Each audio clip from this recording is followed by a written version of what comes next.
जब भगवान कृष्ण ने तोड़ा पांडवों का घमंड। अपने भाइयों को युद्ध में हराने के बाद पांडवों में इतनी ज्यादा अकड़ आ गई थी कि वो खुद को सबसे ज्यादा बलशाली समझने लगे थे। अहंकारी पांडवों को लगने लगा था कि अब इस धरती पर उनके सिवा कोई शक्तिशाली और श्रेष्ठ है ही नहीं, वही इस धरती पर सबसे ज्यादा बलशाली है। तभी पांडवों का अहंकार देखकर श्री कृष्ण ने कुछ ऐसा किया कि उनका सिर शर्म के कारण नीचे झुक गया। दरअसल स्कंद पुराण के माहेश्वर खंड के कुमारिका खंड के अनुसार जब कौरव और पांडव युद्ध में जाने के लिए शिविर में तैयार खड़े थे, तभी पांडवों के शिविर में घटोत्कच के पुत्र बर्बरीक पहुंच गए और युद्ध में उनका साथ देने की बात कही। फिर युधिष्ठिर ने अपने चारों भाइयों से सवाल किया कि इस युद्ध को आप लोग कितने दिनों तक समाप्त कर पाओगे।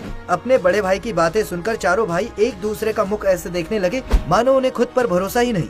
तभी अर्जुन बोले, बड़े भैया, ज्येष्ठ पितामह भीष्म और गुरु द्रोणाचार्य कहते हैं कि हमें किसी भी युद्ध से पहले जय और पराजय की चिंता नहीं करनी चाहिए, लेकिन फिर भी मैं ये कहना चाहूँगा कि हमारे पास युद्ध के लिए ऐसे बड़े बड़े सेनापति हैं जिनके आगे कौरवों की सेना टिक नहीं पाएगी। हमारे एक एक वीर कौरवों की सेना को परास्त कर सकते हैं, और अगर फिर भी आपके चित्त की शांति नहीं मिल रही है तो मैं आपको बता दूं कि मैं अकेले ही एक दिन में कौरवों की सेना सहित सभी कौरवों को परास्त कर सकता हूं। अर्जुन की बातें सुनकर श्री कृष्ण भी मुस्कुराने लगे। तभी घटोत्कच के पुत्र बर्बरीक ने कहा, क्षमा चाहता हूँ पितामह, किंतु मैं आपकी बातों से सहमत नहीं हूँ, क्योंकि मैं अकेले ही कौरवों को परास्त करने की शक्ति रखता हूँ। बर्बरीक की बातें सुनकर शिविर में खड़े सभी लोग हैरान रह गए और अर्जुन की आंखें भी लज्जा से झुक गईं। तभी श्री कृष्ण ने अर्जुन से कहा, पार्थ, बर्बरीक सही तो कह रहा है, उसमें इतना साहस है कि वो कौरवों को युद्ध में परास्त कर सकता है। किंतु श्री कृष्ण भी पांडवों के घमंड को तोड़ना चाहते थे, इसीलिए उन्होंने बर्बरीक से कहा, बस पांडव तुम्हारी बात पर ऐसे भरोसा नहीं कर पाएंगे।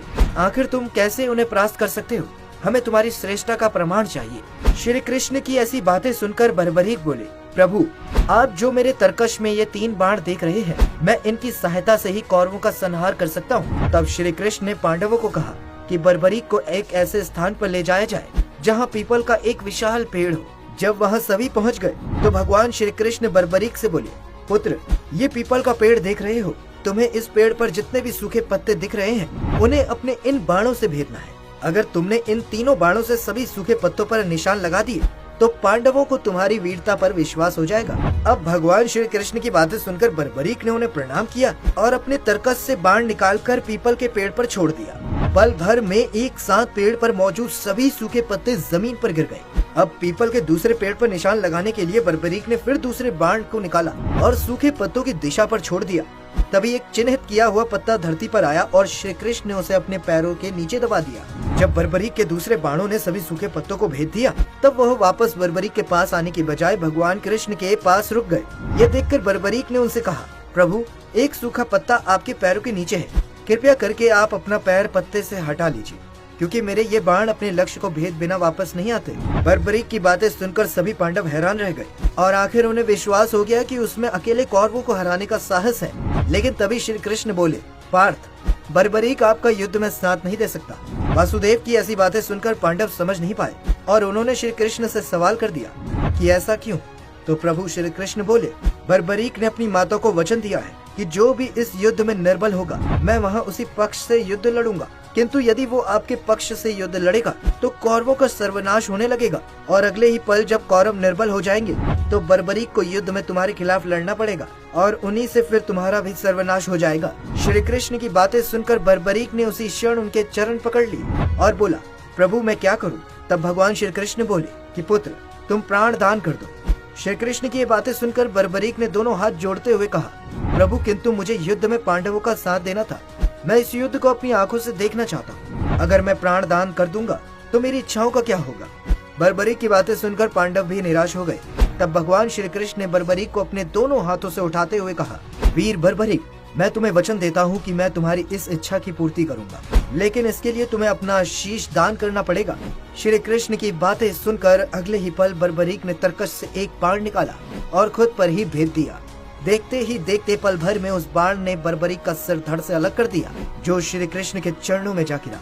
बर्बरीक की ऐसी हालत देख पांचों पांडव और घटोत्कच शोकाकुल हो गए। तभी श्री कृष्ण ने बर्बरीक के शीश को अपने हाथों उठाया और देवी जगदम्बिका को याद किया।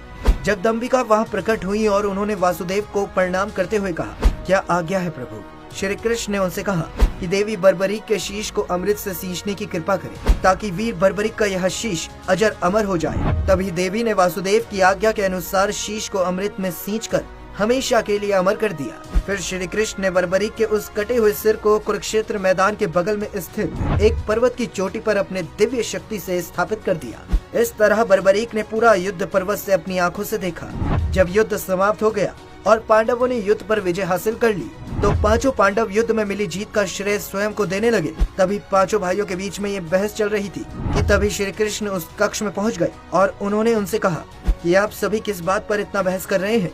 फिर सभी ने वही बात दोहराई जिसे सुन श्री कृष्ण मुस्कुराने लगे और बोले, इसका जवाब तो वही दे सकता है जिसने इस युद्ध को अपनी आंखों से देखा है, क्योंकि वही इस युद्ध का एकमात्र साक्षी भी है। श्री कृष्ण के इतना कहते ही पांचों पांडव समझ गए कि वासुदेव बर्बरीक की बात कर रहे हैं। जब उन्होंने बर्बरीक से इस विषय पर सवाल किया कि पितामह, आप लोग किस आधार पर खुद को इस युद्ध में मिले विजय का श्रेय ले रहे हैं, जबकि सच तो ये है कि आप सभी ने किसी से लड़ाई की ही नहीं, क्योंकि युद्ध तो प्रभु श्री कृष्ण कर रहे थे। ये युद्ध श्री वासुदेव ही जीते और हारे भी।